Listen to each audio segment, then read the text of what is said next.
क्योंकि तामीर इजी है। हेलो एंड अस्सलाम वालेकुम। मैं हूं नजफ राजा। नाजरीन, घर बनाते वक्त एक चीज़ की हमें बहुत परेशानी होती है, वो है लेंटर। कि घर की छत सही से डल जाए, सारे काम ठीक हो जाएं, और कहीं ना कहीं हम बहुत सारे स्टेप्स ऊपर नीचे कर देते हैं, भूल से जाते हैं उस खुशी के अंदर कि ये काम ठीक हो जाना चाहिए। लेकिन असल में इसके स्टेप्स क्या हैं, घर की जो छत है वो बेहतरीन तरीके से किस तरह डलनी चाहिए, ये सारे स्टेप्स जो हैं, ये सारा जो पैटर्न है, आज हम सीखेंगे, जानेंगे। क्योंकि आज हमारे साथ स्टूडियो में मौजूद है एक एक्सपर्ट जिनका कंस्ट्रक्शन की फील्ड के अंदर 30 इयर्स का एक्सपीरियंस है। अस्सलाम वालेकुम अशर नसीम साहब, कैसे हैं आप? वालेकुम जी, अल्लाह का शुक्र, ठीक ठाक। जबरदस्त। सबसे पहले सर बताइए कि ये लेंटर है क्या?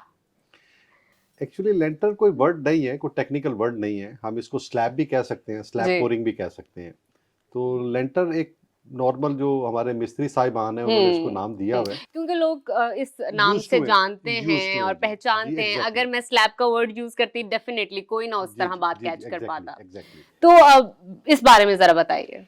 जी, इसके 3 कंपोनेंट्स हैं स्लैब के। एक सबसे जो फर्स्ट कंपोनेंट है, इट इज कॉल्ड शटरिंग।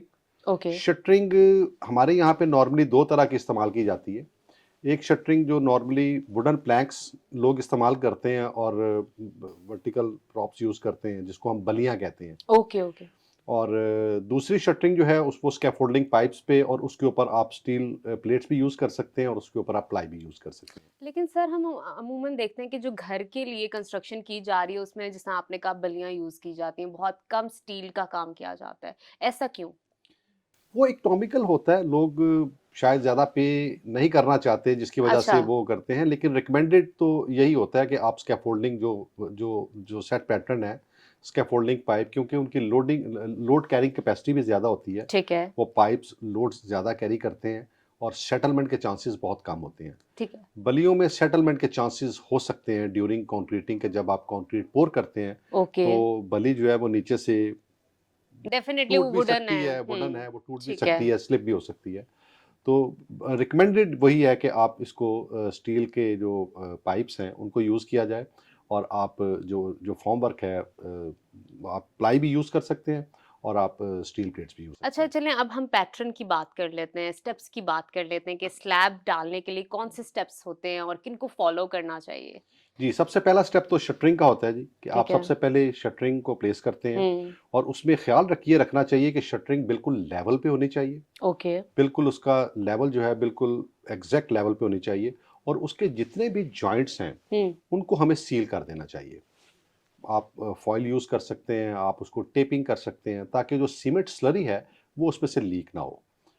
जब आप फॉर्मवर्क कंप्लीट कर लेते हैं, सेकंड इसका जो मरला आता है वो आता है स्टील लाइन का। हम्म।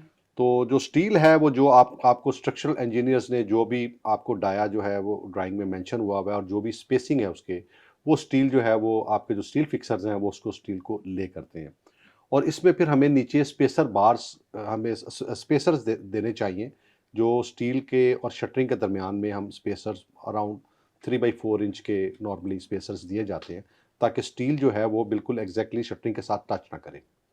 सेकंड स्टेप जो मैंने आपको बताया है स्टील फिक्सिंग का, स्टील फिक्सिंग जब कंप्लीट हो जाए उसके बाद हमें जितनी भी सर्विसेज हैं, हमारी इलेक्ट्रिकल कंड्यूट्स हैं या फ्लोर बॉक्सेस हैं या जो भी बड़े हमारी सर्विसेज हैं, वो हमें कंक्रीट प्लेस करने से पहले इंश्योर करना है इस चीज़ को कि वो हमारी सारी सर्विसेज इसमें ले डाउन हो चुकी हैं। ठीक। उसके बाद हम इनको कंक्रीट जो है ना इस थर्ड स्टेप पे जाएंगे कंक्रीटिंग के लिए। अच्छा, जब भी हम पैटर्न की बात करते हैं या स्टेप्स की बात करते हैं, तो उस स्टेप के साथ एक इफेक्टिव स्टेप किया जाता है जो कि उसकी मजबूती या मेजरमेंट, या जिस तरह आपने बात की कि एक बराबर उसकी सतह आए, उसके लिए वो कौन सा इफेक्टिव स्टेप है, मतलब जिसको आप आगे पीछे नहीं कर सकते? जी, उसका लेवल है। मैंने आपको लेवल है। एग्ज़ैक्टली कहा ना, उसका लेवल आपने शटरिंग को लेवल, अगर आप शटरिंग को लेवल रखेंगे तो आपका स्लैब का सरफेस भी लेवल ही आएगा। ठीक है। अगर ठीक आप है। शटरिंग को लेवल में नहीं करेंगे, उसमें लेवल डिफरेंस आएगा तो वही रिफ्लेक्ट करेगा। जब आप शटरिंग को रिमूव करेंगे तो वो नीचे से वो सरफेस आपको रिफ्लेक्ट करेगी कि वो लेवल में नहीं है, या उनमें कुछ टक वगैरह आ गए हैं या उसमें कोई ऑफसेट्स सही आ गए हैं सही। जो नज़र आएँगे नीचे से, जो बुरे लगते हैं। अच्छा सर, आपने 3 स्टेप की बात की है। पहला तो आपने बता दिया शटरिंग, दूसरा आपने स्टील बार की बात की है, तीसरा क्या है? तीसरा स्टेप सबसे इम्पॉर्टेंट है और वो उसको कहते हैं पोरिंग ऑफ कंक्रीट। जो हम ओके। कंक्रीट प्लेस करते हैं शटरिंग पे जब हम स्टील फाइनल कर लेते हैं, हम्म। इसमें बहुत ज़रूरी है कि आप इसकी रेशो जो है, जो जो भी आपको जो स्ट्रेंथ मेंशन की गई है स्ट्रक्चरल इंजीनियर की तरफ से, हम्म। उसको इन ट्रू स्पिरिट फॉलो किया जाए। सही सही। इसमें वाटर सीमेंट रेशो को कंट्रोल करना बहुत ज़रूरी है। जैसे ही आप वाटर सीमेंट रेशो बढ़ाते हैं, आपकी कंक्रीट की स्ट्रेंथ कम होती जाती है। हम्म। उसके लिए आजकल हमें नई टेक्निक्स पे जाना चाहिए, जो कि नॉर्मली मिस्त्री हजरात इस चीज़ को आजकल कैटर बिल्कुल। नहीं करते। हम्म। आजकल काफ़ी केमिकल्स मार्केट में अवेलेबल हैं, जिनको हम वाटर रिड्यूसिंग एजेंट्स कहते हैं, वाटर रिड्यूसिंग केमिकल्स हैं, जो आपको कंक्रीट में डालने से उसकी वर्कबिलिटी को बढ़ाते हैं, एनहांस करते हैं without adding more water. Okay उससे ओके। आपकी कंक्रीट की strength same water cement ratio पे अच्छी स्ट्रेंथ आपको वो गेन हो जाती है। इसके लिए मिक्सर मशीन का इस्तेमाल करना चाहिए, हैंड मिक्स नहीं करनी चाहिए, क्योंकि हैंड हम्म। मिक्स से जो जो मिक्सिंग है वो इतनी अच्छी नहीं होती। हम्म। मिक्सर मशीन में एटलीस्ट 1 से 1.5 मिनट उस लोड को हमें अच्छी तरह मिक्स करना चाहिए और फिर हमें उसको प्लेस करना चाहिए। ठीक है। अच्छा, प्लेस करने का भी कोई एक पैटर्न है, कोई तरीकेकार है जी जो देखा जाता है?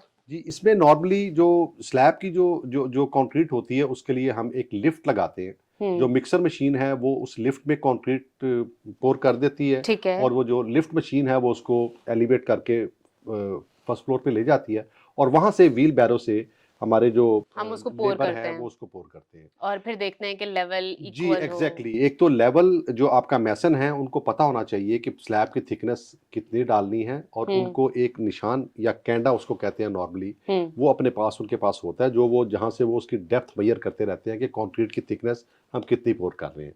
अगर सही। हम इसमें वाइब्रेटर्स यूज करें कंक्रीट में, तो वो कंक्रीट की स्ट्रेंथ के लिए बहुत अच्छी बात है, जो ठीक कि है। नॉर्मली लोग इस्तेमाल नहीं करते और उसका उसको। क्या फायदा है? वो कंक्रीट को कॉम्पैक्ट करती हैं, जो कंक्रीट में जो एयर बबल्स होते हैं जी। उनको वो निकाल देती है उसमें से, और ठीक है। कंक्रीट बिल्कुल कॉम्पैक्ट हो जाती है, और उसकी स्ट्रेंथ बहुत अच्छी हो जाती है वाइब्रेशन से। अच्छा सर, ये बताइए कि कभी-कभी हमारे सामने वो एक मिक्सचर तैयार होता है कंक्रीट का, और कभी-कभी होता है बहुत बड़ी-बड़ी गाड़ियां आपके घर में आती हैं और उसमें ऑलरेडी मिक्स्ड हमारे पास वो मटेरियल होता है। क्या फ़र्क है दोनों में, और किस तरह, मतलब कौन सी चीज़ ज़्यादा बेहतर है? बेहतर तो वही है जिसका भी आपने जिक्र किया, उसको हम कहते हैं ट्रांजिट मिक्सर्स। ओके। वो कंक्रीट कैरी करने के लिए इस्तेमाल होती हैं, और ठीक ये है। कंक्रीट तैयार होती है बैचिंग प्लांट्स पे। हुँ। बैचिंग प्लांट्स पे इंग्रेडिएंट्स जो यूज होते हैं वो बाय वेट होते हैं, यानी हुँ। कि उसकी जो मिक्सिंग है, जिस तरह मैंने पहले अर्ज की, सिंपली जो मैनुअल मिक्सर्स हैं उनमें आप रेशियोज को इतना, चूंकि वो मैनुअल फीडिंग होती है, इतना कंट्रोल नहीं कर सकते। लेकिन बैचिंग प्लांट्स में ये जितना भी इंग्रेडिएंट्स हैं आपके, सीमेंट, सैंड, क्रश और प्लास्टिसाइजर्स, ये बाय वेट जा रहे होते हैं, ठीक तो है, ठीक उसमें है। मिक्सिंग बहुत प्रॉपर होती है। हुँ। रिकमेंडेड तरीका तो यही है, और अच्छी कंक्रीट भी रेडी मिक्स से आजकल मेट्रोपॉलिटन सिटीज में तो ये अब काफी आम हो चुका है ये। डेफ़िनेटली, और घर और आप मैं बना ये रहे हैं इतने बिल्कुल, टाइम इतनी के लाइफ लिए। में आपने एक दफ़ा घर बनाना है, हुँ। तो मैं यही रिकमेंड करूंगा कि बजाय इसके कि आप ट्रेडिशनल वो मिक्सर मशीन से करें, हुँ। रेडी मिक्स अडॉप्ट करें और उससे अपने घरों की स्लैब्स करें। ज़बरदस्त, आपकी ये रिकमेंडेशन मेरी आ गई। रिकमेंडेशन है, you should go for that. ठीक है। अच्छा, ये तो हमने सारा प्रोसेस बता दिया कि इस तरह आप स्लैब बनाएँ जी और जी। इस तरह कंक्रीट डाली जाए, लेवल इक्वल होना चाहिए, अच्छा होना चाहिए। आफ्टर दिस क्या है? मतलब शटर के कब खोलना चाहिए? उसके बाद की कौन-सी चीज़ें हैं जिसका ख़ास ख़्याल रखना जी जी। चाहिए? कंक्रीट पोर होने के नेक्स्ट डे हमें उसको, हम तराई जिसको कहते हैं, हम हमारे टेक्निकल लैंग्वेज में उसको क्योरिंग कहते हैं। ठीक है। एटलीस्ट 10 to 14 डेज के लिए हमें उसको क्योर करना चाहिए हुँ।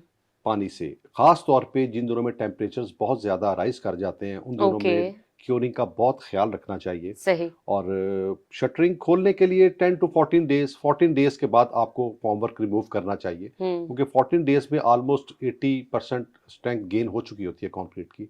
तो आप 10 to 14 डेज के बाद आप इसको रिमूव कर सकते हैं हुँ। शटरिंग को। It depends upon the temperature, कि आपके टेम्परेचर्स कैसे हैं। ठीक है। गर्मियों में आप इसको 10 डेज में भी स्ट्रिप ऑफ कर सकते हैं, लेकिन सर्दियों में you should wait for another 2 3 4 days, ठीक है। बिकॉज टेम्परेचर्स काफ़ी लो हो जाते हैं। ज़बरदस्त, और आज मैंने बहुत सारी चीज़ें सीखी हैं। मैंने सीखी हैं तो डेफ़िनेटली हमारे नाज़रीन ने भी थैंक यू। सीखी हैं। Thank you so much sir for joining us. और उम्मीद है आपको अच्छा लगा होगा आज का ये सेशन, जहाँ पे हमने आपको बताया कि लेंटर ये कोई वर्ड नहीं है, ये स्लैब है और किस तरह ये बनाया जाता है, इसका फ्रेमवर्क कैसा है। और अगर इसके अलावा भी आपके कुछ सवालात हैं तो आप कमेंट कर सकते हैं इस वीडियो के नीचे, और तामीर इजी की वेबसाइट भी विजिट कर सकते हैं। तब तक दीजिए मुझे इजाजत। अल्लाह हाफिज। कंस्ट्रक्शन से रिलेटेड रहनुमाई और अपडेट्स के लिए विजिट कीजिए tameereasy.com। क्योंकि तामीर इजी है।